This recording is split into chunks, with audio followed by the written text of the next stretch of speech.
नमस्कार, मैं हूं आशीष प्रमोद गोस्वामी। बुलेट की रफ्तार से हम आपको दिखाएंगे देश और दुनिया की तमाम खबरें। तो आइए देखते हैं तेज रफ्तार में खबरें।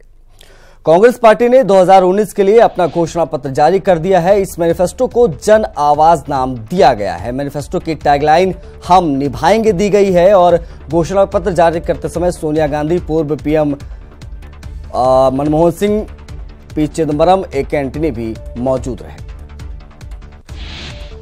राहुल गांधी ने कहा कि इसमें सिर्फ 5 बातों पर फोकस है क्योंकि कांग्रेस का लोगो ही पंजा है। न्याय पर बोलते हुए राहुल गांधी ने कहा कि न्याय के जरिए हम सभी के खातों में पैसा डालेंगे। ये पैसे हर साल दिए जाएंगे, इससे सीधे तौर पर अर्थव्यवस्था को फायदा मिलेगा। राहुल ने गरीबी पर वार 72,000 का नारा भी दिया। रोजगार पर बोलते हुए कांग्रेस अध्यक्ष राहुल गांधी ने कहा कि अभी देश में 22 लाख सरकारी पद खाली हैं, जिनमें से 10 लाख पद ग्राम पंचायतों में खाली हैं। हमारी सरकार बनने पर हम 1 साल के अंदर इन सभी रिक्त पदों को भर देंगे।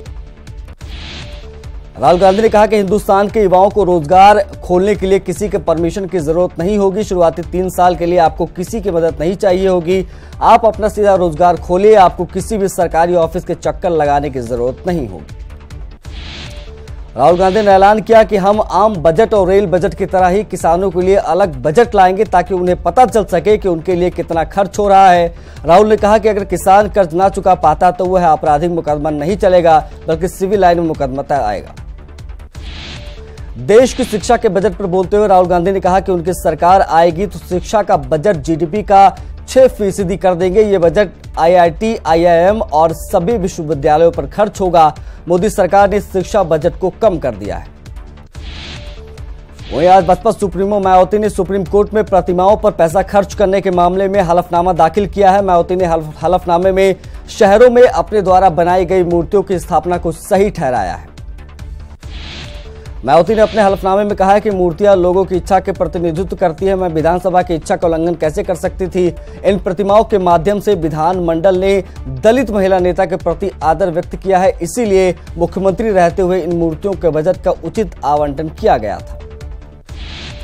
हाथी की मूर्तियों पर अपने हलफनामे में मायावती ने कहा है कि स्मारकों में हाथियों की मूर्तियां केवल वास्तुशिल्प की बनावट मात्र है और ये बीएसपी की पार्टी प्रतीक का प्रतिनिधित्व करते हैं और सरकार पैसे शिक्षा पर खर्च करे या अस्पताल पर, यह बहस का विषय है, इसे अदालत तक नहीं कर सकते।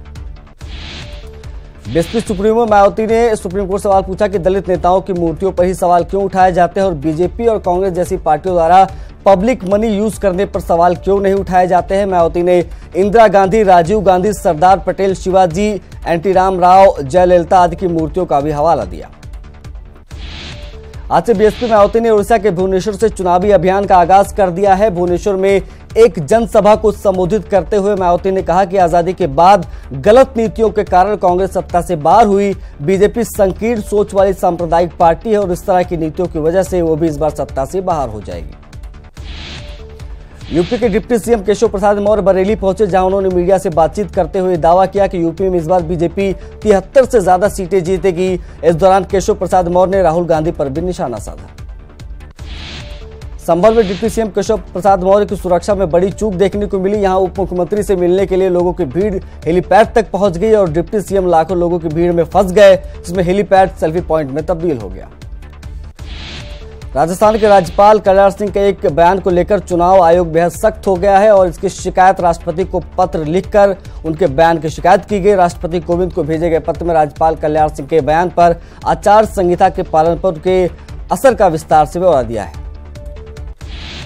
गाजियाबाद में मुख्यमंत्री योगी आदित्यनाथ की रैली में भारतीय सेना को मोदी की सेना कहे जाने के बाद मामला तूल पकड़ता जा रहा है। मुख्यमंत्री के बयान पर भारत निर्वाचन आयोग के लखनऊ कार्यालय ने स्वतः संज्ञान लेते हुए गाजियाबाद डीएम से रिपोर्ट तलब की है। लोकसभा चुनाव के चौथे चरण के मतदान के लिए अधिसूचना जारी हो गई है। आज से 11 बजे से नामांकन शुरू हो गए हैं। चौथे चरण में यूपी की 13 लोकसभा सीटों पर 29 अप्रैल को मतदान होगा। मुरादाबाद से कांग्रेस उम्मीदवार इमरान प्रतापगढ़ी का नामांकन करने पहुंचे कांग्रेस प्रदेश अध्यक्ष राज बब्बर और कांग्रेस नेता प्रमोद तिवारी भी इमरान प्रतापगढ़ी के नामांकन में शामिल हुए। हमीरपुर से चौथे चरण में होने वाले लोकसभा चुनाव की नामांकन प्रक्रिया आज से शुरू हो गई है, जिसको लेकर जिला प्रशासन ने पुख्ता इंतजाम किए हैं। जिला मुख्यालय के कलेक्ट्रेट में नामांकन स्थल बनाया गया है, जिसमें 9 जगहों से बैरिकेडिंग कर सील कर दिया गया है। प्रयागराज में बीजेपी समर्थक को फोन पर जान से मारने की धमकी मिली है। बीजेपी नेता एमए खान को पीएम मोदी का समर्थन करने पर धमकी मिली है। पुलिस ने मुकदमा दर्ज कर कॉल डिटेल के आधार पर आरोपियों की पड़ताल शुरू कर दी है।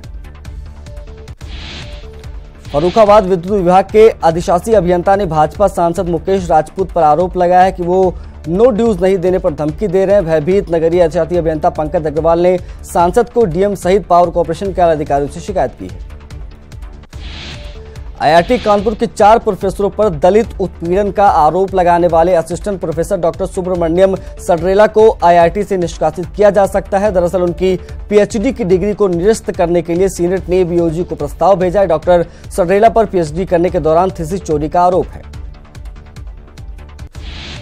गाजियाबाद के विजयनगर में पुलिस और बदमाशों के बीच मुठभेड़ हो गई। मुठभेड़ के दौरान पुलिस की गोली लगने से एक बदमाश घायल हो गया, जबकि 4 और बदमाशों को पुलिस ने भागते हुए गिरफ्तार किया। इस बीच एक बदमाश अंधेरे का फायदा उठाकर फरार होने में कामयाब रहा। बदमाश की तलाश की जा रही है। अमरोहा देहात पुलिस ने जहर खुरानी का शिकार बनाकर ई रिक्शा के लूट करने वाले 5 शातिर लुटेरों को गिरफ्तार किया है, जिनमें से 3 तमंचे 9 चोरी हुए ई रिक्शा बरामद किए।